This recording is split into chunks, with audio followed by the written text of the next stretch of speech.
जो मनुष्य उसकी सेवा करते हैं, जो मनुष्य उसका भय मानते हैं, स्वर्गदूत उनकी चौकसी करते हैं।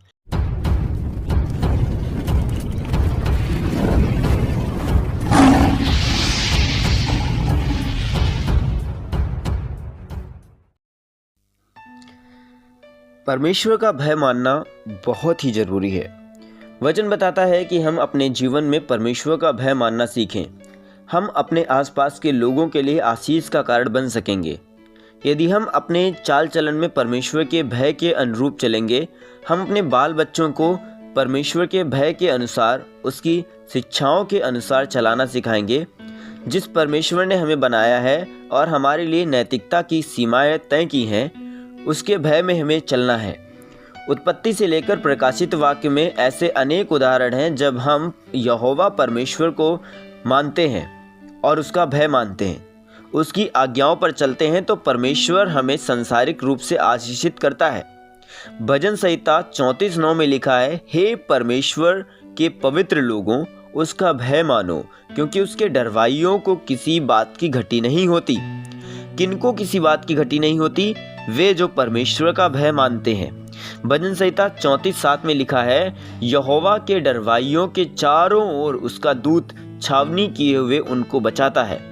डॉक्टर बिली ग्राहम ने स्वर्गदूतों के विषय में एक पुस्तक लिखी है कि किस प्रकार परमेश्वर आज के संसार में अपना काम, अपने वचन का विस्तार स्वर्गदूतों के द्वारा नहीं करता।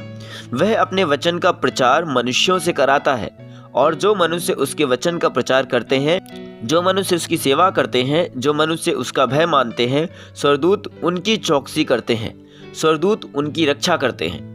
नीतिवचन 10:27 में लिखा है, यहोवा का भय मानने से आयु बढ़ती है। नीतिवचन 14:27 में लिखा है, यहोवा का भय मानने से लोग मृत्यु के फंदे से बच जाते हैं। नीतिवचन 22:4 में लिखा है, नम्रता और यहोवा का भय मानने का फल धन, महिमा और जीवन होता है। यहोवा का भय मानने से 3 बातें प्राप्त होती हैं।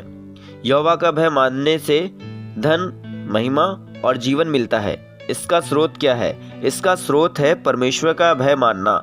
यह सब कहाँ से आएगा? यह सारी आशीष कहाँ से आएगी? यह परमेश्वर की ओर से आएगी। जब हम उसकी आज्ञा को मानेंगे, जब हम उसका भय मानेंगे, तो परमेश्वर के वचन की प्रतिज्ञा है कि धन, महिमा और जीवन उनको प्राप्त होगा जो परमेश्वर का भय मानते हैं। जब हम परमेश्वर का भय मानते हैं तो सांसारिक रूप से हम आशीषित होंगे। आइए हम सब इस प्रार्थना को एक साथ करें।